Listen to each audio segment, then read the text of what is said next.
Setiap perjalanan belajar dimulai dari sebuah langkah. Di lingkungan akademik, di setiap ruang kelas menjadi tempat lahirnya ilmu, karakter, dan masa depan. Bahasa bukan sekedar alat komunikasi, tetapi juga jembatan yang menghubungkan nilai, budaya, dan peradaban. Bahasa Jawa menyimpan nilai kesantunan, etika, dan kebijaksanaan. Di tengah perkembangan teknologi, kemampuan berbicara dengan baik menjadi bekal penting bagi generasi muda. Melalui Micoro Jowo, public speaking berbahasa Jawa, mahasiswa belajar menyampaikan gagasan secara percaya diri tanpa meninggalkan akar budayanya.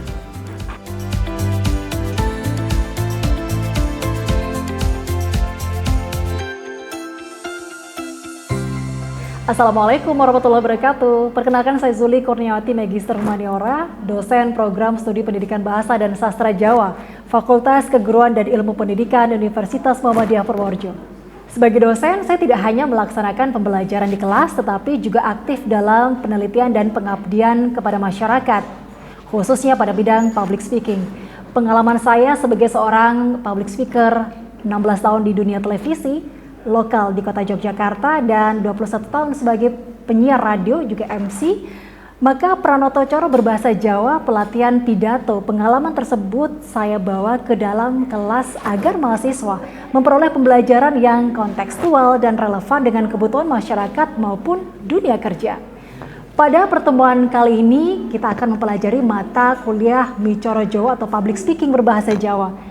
Kemampuan berbicara di depan umum merupakan salah satu keterampilan yang sangat dibutuhkan pada berbagai profesi, seperti guru, pembawa acara, moderator, reporter, penyuluh, maupun konten kreator. Melalui mata kuliah ini, mahasiswa tidak hanya belajar berbicara menggunakan bahasa Jawa yang baik dan benar, tetapi juga menjadi membangun kepercayaan dirinya, berpikir sistematis, menyampaikan pesan secara efektif, serta menjaga unggah-ungguh atau tata krama dalam berkomunikasi. Inilah alasan mengapa mata kuliah ini tetap relevan dalam perkembangan zaman hingga hari ini.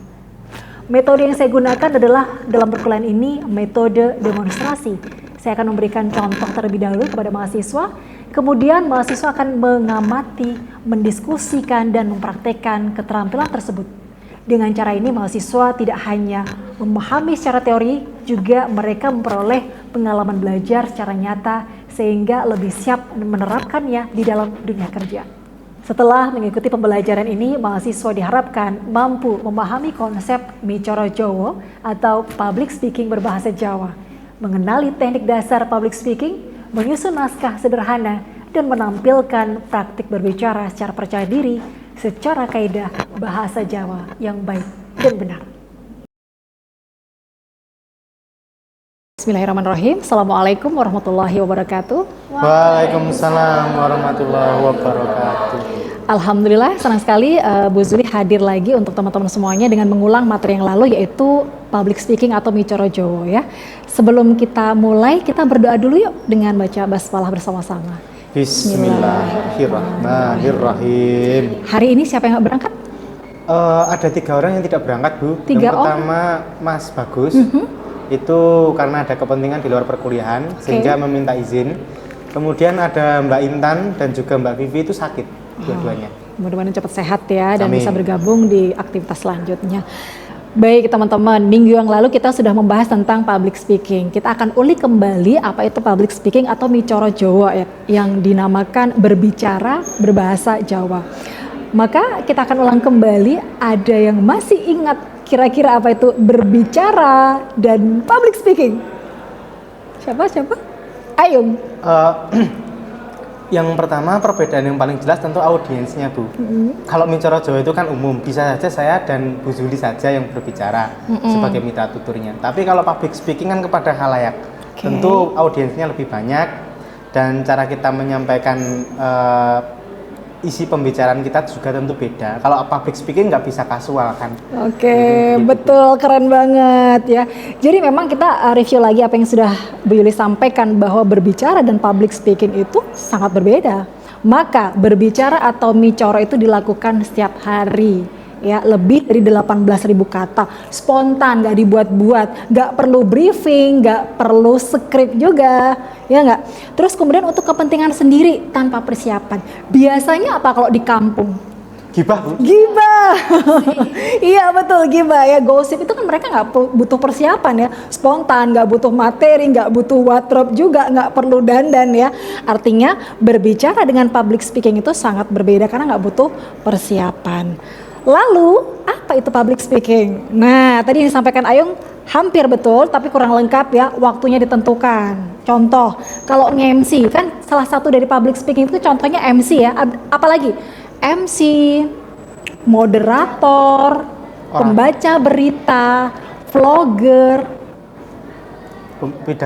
pidato, dai, ustazah, and then apa lagi? Dosen, guru. Kalian kan bakal jadi calon-calon guru nih, maka public speakingnya bakal diuji nanti. Nah, waktunya ditentukan, perlu banyak belajar mengendalikan dan meningkatkan kualitas kata.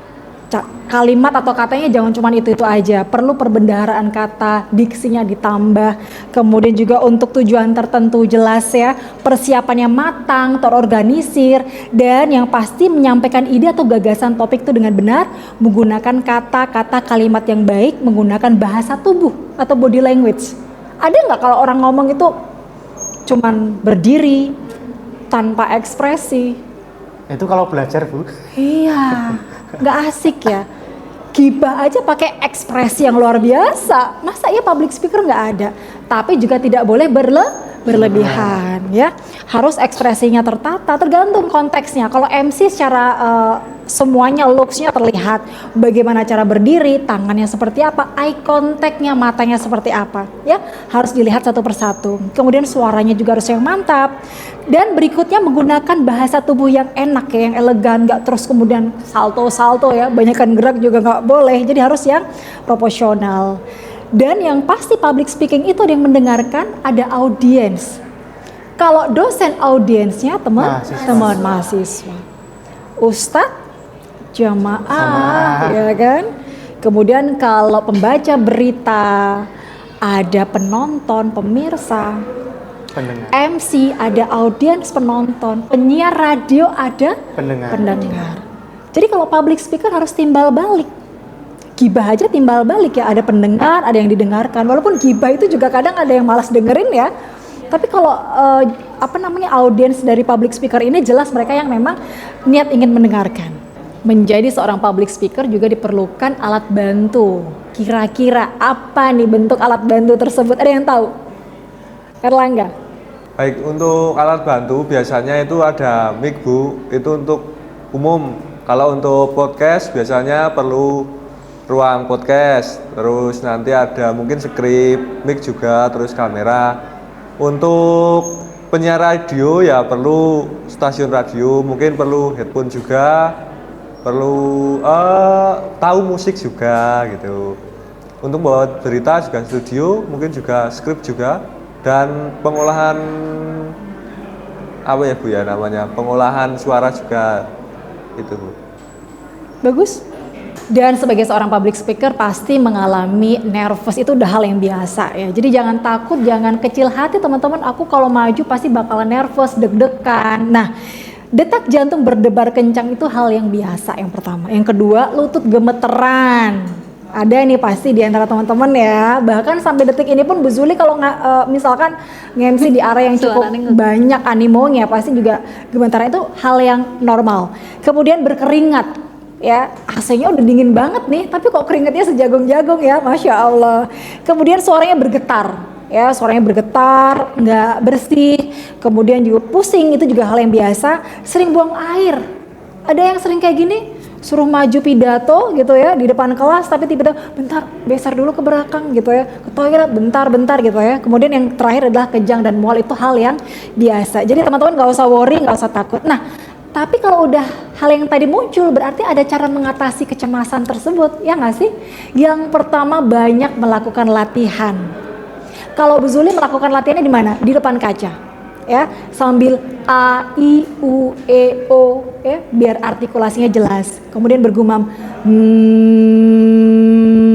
kadang kalau mau ngajar pun Bu Yuli suka stretching itu lari kecil, biar suara kita nggak belepotan. Ya, yang kedua mencari pengalaman ini penting banget ya. Bu Zuli punya konten juga di rumah dan itu wajib banget tuh setiap hari tuh harus bikin konten. Kayaknya gatel banget tangan ini kalau nggak bikin konten ya. Secara kontennya lebih ke apa ya, sesuai dengan apa yang saya rasakan. Biasanya kalau lagi pengen bikin konten dakwah, bikin konten ngajar, apapun saya kontenin. Pokoknya bikin konten deh, siapa tahu jadi cuan gitu kan ya. Nah, dalam mencari pengalaman ini pasti teman-teman juga punya konten. Kira-kira ada nggak yang ada di ruangan ini punya konten? Siapa? Banyak banget. Mata. Konten saya itu konten di gunung, Bu. Saya Keren. muncak, iya. Oke. Berapa kali muncak udah? Udah banyak, Bu. Seperti di perahu, di andong gitu. Konten yang paling seru apa nih? Pemandangan sih, Bu, sama suka video dari banget. belakang. Ya, bagus banget Ata, itu menginspirasi teman-teman yang belum punya konten ya. Jadi Erlangga dan beberapa teman-teman yang belum punya ini harus punya konten, karena dengan punya konten kita melatih berbicara, public speaking secara tidak langsung. Kemudian yang ketiga adalah melakukan kegiatan fisik. Ini stretching seperti yang Bu Zuli sampaikan tadi tuh loh. Sebelum ngomong, lari kecil dulu, penting. Kadang-kadang senam muka pun ya, Bu Zuli perlu praktekin nggak? Jadi senam mukanya tuh bangun tidur gitu digerak-gerakin. Nah, muter kanan, muter kiri, atas bawah 8 kali. Dan ternyata ada satu jurnal yang menyampaikan bahwa dengan kita bangun tidur nggak pegang handphone tapi langsung melakukan gerakan muka, itu mengurangi 70% penuaan dini. Tuh, ya nggak? Keren loh, karena secara tidak langsung kan mukanya jadi nggak turun, nggak keriput. Jadi stretching fisik ini juga akan berpengaruh pada saat kita bergestur atau berbicara di depan banyak orang. Eye contact kita, senyum kita tuh kayaknya kebawanya tuh happy, nggak cemberut, nggak turun struktur mulutnya. Logis kan? Nah, jadi kegiatan fisik stretching ini penting banget. Kadang-kadang lari juga boleh. Berenang, yang suka renang ini penting. Karena apa? Dengan berenang itu akan melatih pernafasan. Misalnya, kalau kita nafasnya tersengal-sengal, contoh, Assalamualaikum, kayak orang sesak ya, asma ya. Tapi kalau kita renang itu kan otomatis ya melatih kita dalam menjaga stamina sehingga pernafasannya bisa panjang. Berikutnya, menganggap demam panggung itu hal yang wajar, bukan suatu yang parno gitu ya, tetapi suatu yang biasa. Kemudian yakin terhadap materi yang disampaikan. Kalau kita sebagai seorang speaker yang biasa tampil MC, pembaca berita, vlogger yang biasa tampil kayak Atta punya konten sendiri, kemudian ustadz gitu ya, atau dosen dan sebagainya yang berbicara di depan umum, kalau dia punya materi yang disampaikan udah biasa dan kuat dan matang, saya yakin mereka akan tampil memukau dan luar biasa. Tidak membebani diri dengan ketakutan-ketakutan. Kadang-kadang kalau orang Jawa itu piye yo, waduh bisa nggak ya? Nah, jadi kata-kata afirmasi yang negatif tadi akan berdampak ya. Makanya kalau kita, aku bisa, aku semangat, aku oke gitu, aku tampil maksimal. Baik, terakhir adalah mempersiapkan mental dan materi. Makanya teman-teman jangan cuma Atta nih yang siap untuk menjadi konten kreator, yang lainnya juga harus bisa ya kayak gitu. Siap nggak? Siap. Beneran ya? Ibu tagih nih tugas-tugasnya. Oke. Selepas ini Bu Zuli akan berikan contoh ya, berbekal dari pengalaman 16 tahun di dunia televisi, maka Bu Zuli akan membacakan berita berbahasa Jawa ya. Mungkin ya agak-agak luput sedikit nggak apa-apa karena udah lama juga ya. Ya, Bu Zuli badai memberikan contoh ya kaitannya dengan membaca berita berbahasa Jawa. Oke, siap dimulai. Dengan berbahasa Jawa, Bu Zuli akan memberikan contoh berita berbahasa Jawa. Sugeng siang pamirsa, sesarengan kalian kula Zuli Kurniawati, pepanggen malih wonten ing pawartos Purworejo siang menika. Pawartos ingkang badhe kantur inggih menika, pemerintah Kabupaten Purworejo ngajak sedaya warga supados tansah njagi kebersihan lingkungan. Mekaten pawartos Purworejo ingkang saged kula aturaken wonten ing siang menika, kula Zuli Kurniawati pamit undur diri. Matur nuwun, sugeng siang. Wassalamualaikum warahmatullahi wabarakatuh. Ya, artinya apa yang Bu Yuli sampaikan tadi yang penting itu adalah powerful, suara dari pembaca berita ke MC itu secara vokal sudah berbeda. Kalau MC kan selamat siang ibu-ibu semuanya, hadirin dan juga tamu undangan, berbeda dengan selamat siang pemirsa, berjumpa lagi dengan saya Zuli Kurniawati. Artinya apa? Kita sedang bermain apa? Intonasi, artikulasi dan juga penekanan. Maka nanti teman-teman yang lebih penting adalah bukan bisa atau enggaknya, tapi bagaimana kita memainkan intonasi dan juga artikulasi. Kemudian juga pelafalan, powerful dan sebagainya.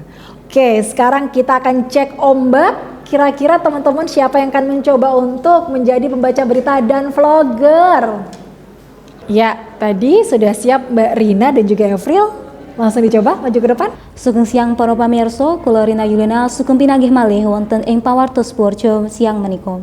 Pawartos ingkang badhe kula aturaken ing dinten menika antawisipun pamarentah Kabupaten Purworejo ngajak sedaya warga supados tansah njagi kebersihan lingkungan mliginipun ing mangsa rendheng. Mekaten pawartos Purworejo ingkang saged kula aturaken wonten ing siang menika, mugi pawartos menika saged paring paedah saha migunani tumrap panjenengan sedaya. Keren banget, tepuk tangan teman-teman. Selamat kembali Mbak Rina.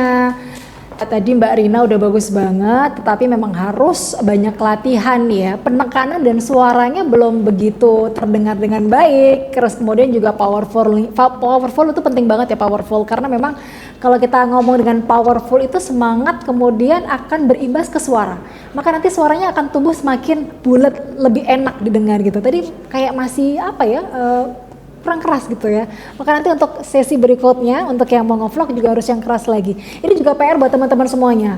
Kalau kita sedang berbicara apapun, keluarkan suara semaksimal mungkin. Kemudian juga tanpa harus besar, tanpa harus volume yang teriak gitu, nggak perlu. Tetapi ada satu volume yang memang itu secukupnya ya. Tapi juga nggak terlalu kecil banget. Tadi Mbak Rina masih suaranya terlalu kurang maksimal. Kemudian gestur dan eye contact-nya itu penting banget ya kan. Kalau membaca berita itu kan melihat kamera, maka itu harus penting. Kemudian juga ada gestur, anggukan muka, senyum itu ya penting. Pada saat opening itu senyum juga harus ditampakkan. Kemudian juga pada saat closing juga ada kayak semacam anggukan untuk selesai gitu ya. Ini tuh penting banget untuk menampakkan kita pada saat kita berbicara depan umum sebagai bentuk interaksi kepada audiens atau pemirsa yang ada di rumah. Oke, begitu ya teman-teman. Sekarang vlogger. Nah, ini vlogger ini berbeda. Kita transisi dari baca berita ke vlogger tuh beda. Karena kalau pembaca berita itu kan memang alat bantunya adalah kamera dan juga teman-temannya ya. Kalau vlogger ini kan hanya mic, juga ada kamera. Tapi kadang-kadang kan kameranya still sendiri ya. Hai guys, kayak gitu kan. Jadi kayaknya nggak perlu harus ada aba-aba, harus ada orang yang membantu ya, atau talent atau kameramen yang membantu. Kadang-kadang sendiri pun nggak masalah. Sehingga suaranya, pemilihan suara ini lebih senyaman mungkin, nggak perlu dibuat-buat. Kan kalau baca berita tadi kayak suaranya selalu siang pemirsa, berjumpa lagi. Nah, berbeda dengan nanti ketika kita ngevlog, hai guys, apa kabar? Ya kan? Jadi suaranya lebih santai, ceria. Kan nggak ada ya vlogger yang sedih ya, kecuali mungkin kalau vlogger nyeritain apa? Kehilangan atau mungkin ya jarang sih Kak, kalau saya lihat vlogger itu menampakkan ekspresinya kurang baik ya. Biasanya lebih ke have fun atau senang gitu, bahagia. Oke, sekarang langsung aja untuk yang tadi akan mencoba Evril untuk vlog hari ini, silakan. Ini berarti langsung saja ya Bu? Ya. Oke. Sugeng enjing para pamirsa, kula Evril Puspaestiani sakmenika badhe ngajak panjenengan sedaya rekreasi datang salah satunggaling papan wisata ing Purworejo. Monggo kita wiwiti. Purworejo gadah papan wisata ingkang endah. Hawanipun seger, saha pemandanganipun sae sanget. Nah, mugi lampahan menika saged dadosaken kita langkung remen ngreksa alam saha tansah bersyukur dumateng Gusti Allah. Makaten vlog kula saking Purworejo, matur nuwun sampun mirsani. Sugeng kempal manunggal malih wonten ing vlog salajengipun. Matur nuwun. Yeay, Masya Allah, keren banget. Silakan duduk, Evril. Ya, bagus banget ya teman-teman semuanya, dari dua karakter yang berbeda, baca berita dan juga vlog ya. Yang satu baca berita itu serius, penuh dengan penekanan dan juga harus powerful ya. Terus nggak ada candaan-candaan. Sebenarnya kalau vlog itu kan lebih santuy, lebih nggak berat ya. Terus kemudian juga suaranya juga nggak perlu dibesar-besarin atau dibuat-buat. Tapi memang harus seperti itu karena harus real secara kalau kita berbicara ya seperti itu keadaannya, nggak usah dibuat-buat juga. Karena vlog dengan baca berita sangatlah berbeda.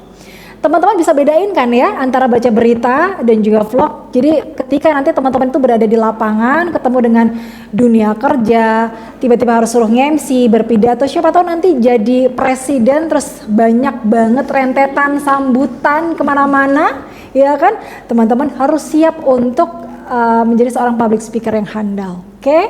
Semuanya harus siap. Siap nggak? Siap. Oke. Nampaknya nggak terasa perjumpaan kita teman-teman materi public speaking hari ini, tapi mungkin ada pertanyaan yang mau ditanyakan teman-teman kaitannya, mungkin ada yang belum jelas materi hari ini. Siapa? Oke, Dita silahkan. Bagaimana tipsnya biar tidak nervous di hadapan audiens? Kadang kan kita sudah persiapan di belakang, tapi saat maju tetap getar suaranya, tetap berkeringat gitu. Oke, baik Dita, pertanyaan yang bagus ya. Memang bagi kita yang mau mencoba menjadi seorang public speaker yang handal, yang pertama adalah perlu banyak latihan ya.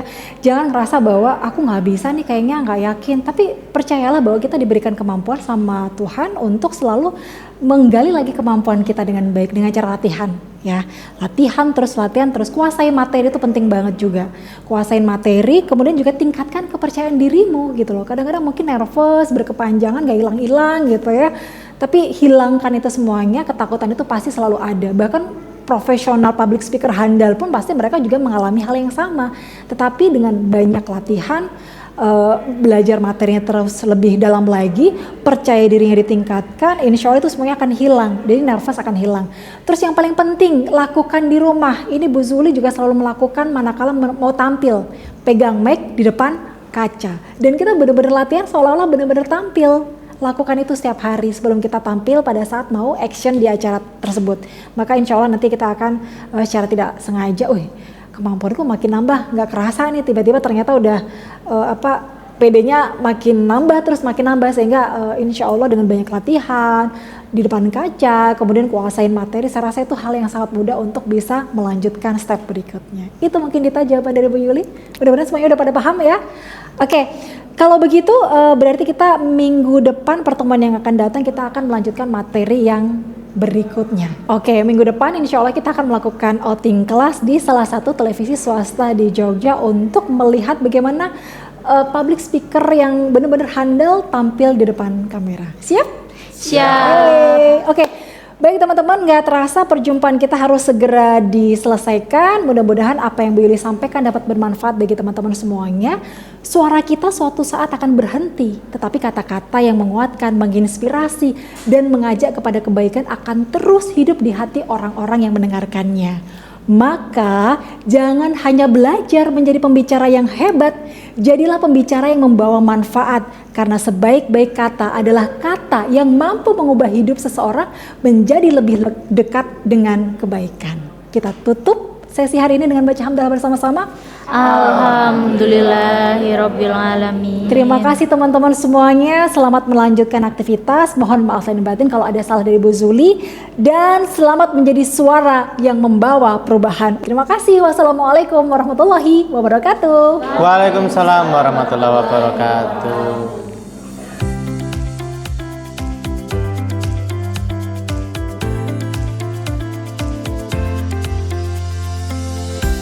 Menjadi pendidik bukan hanya tentang menyampaikan ilmu, tetapi juga menumbuhkan karakter dan menginspirasi perubahan. Melalui pembelajaran Micoro Jawa atau public speaking berbahasa Jawa, saya berharap mahasiswa mampu menjaga keluhuran bahasa dan budaya Jawa, sekaligus memiliki kompetensi komunikasi yang relevan dengan tantangan masa kini. Karena ketika ilmu, karakter, dan budaya berjalan beriringan, lahirlah generasi yang siap berkarya bagi masyarakat.